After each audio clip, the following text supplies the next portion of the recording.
안녕하세요. 고동진 목사입니다. 계속해서 노년교회 성서대하 신약편을 진행하겠습니다. 자, 오늘은 신약성경 배경사 7번째 시간입니다. 지난 시간까지 이 셀레우코스 시대를 시작을 했죠. 셀레우코스 시대에는 많은 변화가 이스라엘 민족 가운데 일어나게 됩니다. 첫 번째 어떤 변화가 일어난다고 말씀드렸죠? 야손에 의해서 바로 대제사장직이 매매가 됐다라는 말씀을 드렸습니다. 이 전쟁 배상금 때문에 고민을 하고 있던 안티오쿠스 4세에게 이 예루살렘 성전에 있는 금고를 털어서 전쟁 배상금을 지불해 주겠다라는 거래를 통해 이 야손이라는 사람이 대제사장에 오르게 됩니다. 이 야손이라는 사람은 아론 계열의 대제사장이었지만은 헬라파의 지도자였습니다. 헬라파의 지도자가 이 유대민족의 지도자가 되는 이 대제사장직에 최고 대제사장직에 오르게 되니까 어떤 일이 일어납니까? 본격적인 헬라화가 시작됩니다. 이 야손이라는 사람이 대제사장직에 오른 것에 대해서 유대민족은 반감이 없었습니다. 그러나 헬라화가 되는 것에 대해서는 많은 분열과 반감이 생기게 되죠. 야손을 따라서 헬라식 이름으로 바꾸고 그렇게 헬라화, 헬라 사람이 되고자 하는 사람들이 있는 반면에 아니다, 우리는 율법 중심, 이스라엘 문화 중심으로 살아야 된다라는 사람들, 반헬라파가 생기게 되고, 또 어떠한 사람들이 생기게 되냐면 그 둘 사이에서 갈팡질팡하는 중도파가 생기게 됩니다. 자, 이 헬라파의 등장, 이 시간을 기점으로, 이 시대를 기점으로 이제 유대민족에게는 헬라 문화가 깊숙하게 들어오게 되는 계기가 되죠. 자, 또 이 시대 때 어떠한 변화가 일어나는가 하면은 바로 메넬라우스라는 사람의 악행이 등장하게 됩니다. 메넬라우스, 이 사람이 도대체 어떤 사람인가 갑자기 나오네, 이런 생각을 하게 됩니다. 이 사람이 누군가 하면은 바로 지난 시간에 보았던 오니아스, 이 야손의 형이었던 대제사장 오니아스가 고소 고발 사건을 했던 사람이 있었죠. 바로 시몬이라는 사람. 그 시몬의 동생이 바로 메넬라우스라는 사람입니다. 이제 야손이 대제사장이 되고 나서 3년의 시간이 흘렀습니다. 3년의 시간이 흘러서 이 안티오코스 4세에게 가서 세금을 내고 돈을 지불하고 이러한 일들을 하는 가운데 이 메넬라우스라는 사람이 등장해서 안티오코스랑 거래를 하게 됩니다. 무슨 거래를 하게 되느냐?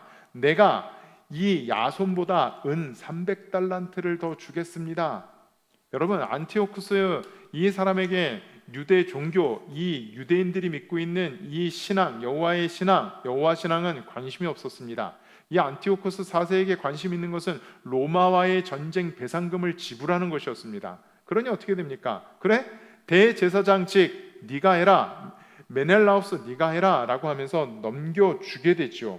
그 사람, 이 메넬라우스가 이 대제사장을 넘겨받자 이제 여러 가지 일이 일어나게 됩니다.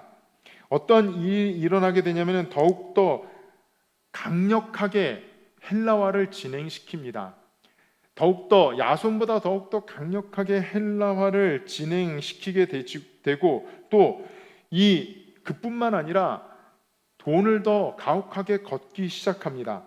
뇌물을 확보하기 위해서 성전에 보관된 돈을 탈취를 하고 기물을 팔아버리기까지 합니다. 그리고 오니아스의 3세를 죽이고자, 즉 전에 야손의 형이었던 그 대제사장 오니아스 3세를 죽이고자 악행까지 일삼았고 그렇게 암살을 해버리는 그러한 일들을 벌이게 되죠. 자, 이러한 악행이 계속되어지자 어떠한 일이 일어나냐면은 유대 사람들이 안티오코스 4세에게 이 사람을 고발합니다. 고발을 하자 그 고발한 사람뿐만 아니라 그 고발한 사람을 지지한 사람까지 이 메넬라우스가 죽이게 되죠.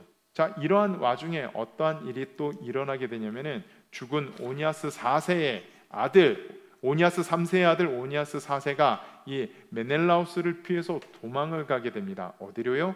바로 애굽, 프톨레미 왕조가 있는 애굽으로 도망치게 되고 그 애굽에 정착을 하게 됩니다. 그러면서 애굽 성전이 시작되게 됩니다. 애굽에 가서 그 프톨레미 왕조에게 이야기합니다. 이곳에서 유대인들을 중심으로 예배를 드리게 해주십시오. 흔쾌히 허락을 하죠. 그리고 애굽에 있는 그 당시에 안 쓰고 있는 신전을 정결 예식을 거쳐서 그 신전에서 예배를 드리기 시작을 합니다. 유대 제사를 드리기 시작하죠.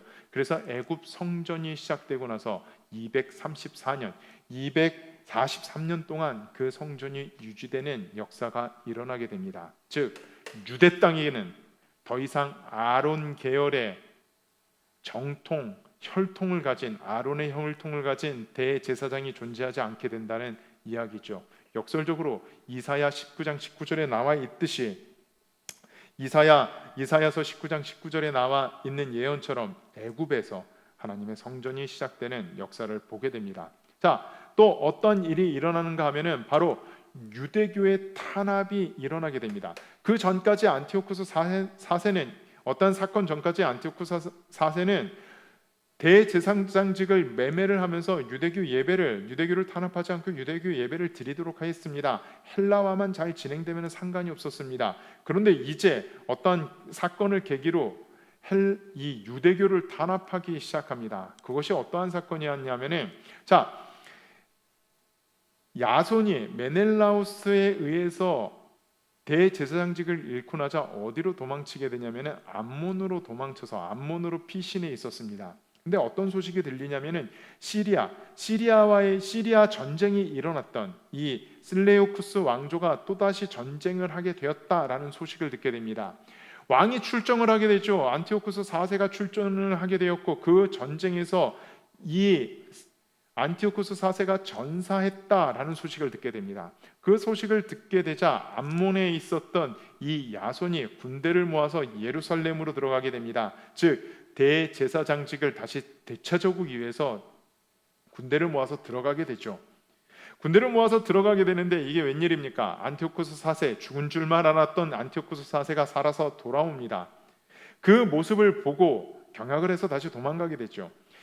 안티오쿠스 4세는 이 일을 계기로 무슨 생각을 하게 되냐면은 유대인들이 반란을 일으켰다. 내가 이렇게 호의를 베풀었는데 종교적으로 호의를 베풀었고 특권을 베풀었는데 이들이 반란을 일으켰다. 더 이상 호의를 베풀지 않겠다 하면서 유대교에 대한 탄압이 시작됩니다.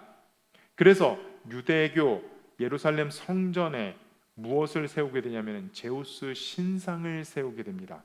멸망에 가증한 것이라고 이렇게 표현되는 구약 성경에 표현됐던 그러한 것들이 서지게 됩니다. 그리고 이 그리스 우상 숭배를 하게 되죠. 그리고 제사장들은 하나님 앞에 제사를 드리는 것이 아니라 이 헬라파 제사장들은 하나님 앞에 제사를 드리는 것이 아니라 바로 이 우상에게도 제사를 드리면서 살아가야 되는 그러한 시대가 온 것입니다. 실제로 이 탄압을 하면서 어떠한 일을 저지르냐면은 유대인들이 먹지 않는 음식이 가장 대표적인 게 돼지고기입니다. 유대 사람들에게 돼지고기를 먹게 합니다.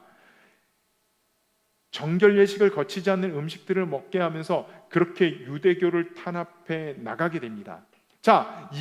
이 탄압에 반대해서 나타나게 되는 운동이 바로 이 하시딤이라는 운동이 일어나게 됩니다. 하시딤이라는 뜻이 무엇이냐면은 경건한 자들이라는 뜻입니다. 하나님의 말씀대로 살고자 하는 사람들이 등장하게 되죠. 아무리 외부적으로 유대교에 대한 탄압이 오고 자신에 대한 신앙의 압박이 와도 말씀대로 정결하게 살겠다, 거룩하게 살겠다, 경건하게 살겠다라는 그 사람들이 등장하게 됩니다. 그 사람들이 그렇게 경건 운동을 펼쳐 나가게 됩니다. 그런데 이 경건 운동, 이 사람들이 안티오쿠스 4세, 물론 그 전에도 있었지만은 이 안티오쿠스 4세 때부터는 아주 저항하는 운동으로 일어나게 됩니다. 무력 저항이 아니라 어떠한 저항이냐면은 우상에게 절을 하지 않습니다. 음식을 먹지 않습니다. 죽인다고 하면은 그냥 죽임을 당하면서 그렇게 저항 운동을 하는 사람들이 등장하게 됩니다. 말씀대로 살고자 하는 사람들이 등장하게 됩니다. 그러면서 또 어떤 일이 이 당시에 일어나게 되냐면은 구전율법이라는 것이 생깁니다. 여러분, 율법이 무엇입니까? 율법 이야기하면 우리는 모세 오경을 이야기합니다. 하나님께서 친히 기록해 놓으신 십계명과 그리고 하나님께서 들려주신 것을 모세가 기록한 성문법, 그 율법을 바로 우리는 모세 오경을 율법이라고 여기고 기록해 놓은 말씀만 율법이라고 생각을 했습니다. 그런데 이 시대에 오면서는 구전율법이라는 것이 생깁니다.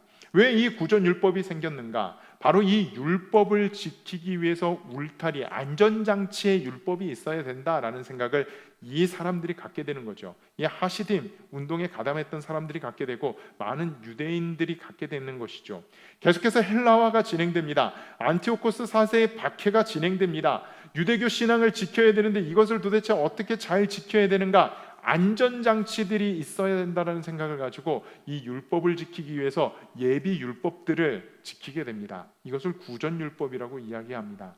자, 근데 이 구전율법이요, 이게 도대체 진위가 무엇인가? 제가 앞에 말씀드렸죠. 안전장치다라고.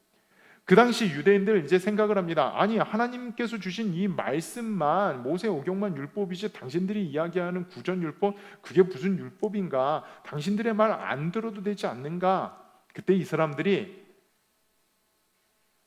이것에 신격화를 시킵니다. 구전율법의 신격화를 시킵니다. 말이 좋아 신격하죠. 좀 거친 말을 이야기해서 거짓말을 합니다. 어떤 거짓말을 하냐면은, 야, 모세에게 율법을 주신 거 사실이야. 그런데 우리 제사장들에게, 레위 지파에게 율법을 지키기 위해서, 아론 족속에게 율법을 지키게 하기 위해서 하나님께서 비밀리에 전해준 율법이 있어. 입에서, 문서로 남기지 않고 입에서 입으로 전해지는 그 율법이 있어. 그게 바로 구전율법이야 하면서 이 구전율법이 등장하게 됩니다. 이 구전율법이 등장하면서 더욱더 이 사람들은 유대 사람들은 율법에 얽매이는 삶을 살게 되는 것이죠. 이것이 바로 셀레우쿠스 시대에 일어났던 일들입니다. 이 왕조에 많은 변화들이 일어나게 되고, 이제 다음 시간에 볼 여러 가지 사건들을 통해 유대 민족들은 큰 변화들이 일어나게 되고, 우리가 이제 신약 성경에서 보게 되는 많은 분파의 사람들을 보게 됩니다. 헬라파 유대인들, 헤롯 당, 사두개파, 바리새인, 에세네파, 이런 사람들이 등장하게 되는 것이죠. 그런 사람들이 등장하게 되는 배경이 바로 오늘 이 시간까지 들었던 내용입니다. 오늘은 여기까지 하겠습니다. 감사합니다.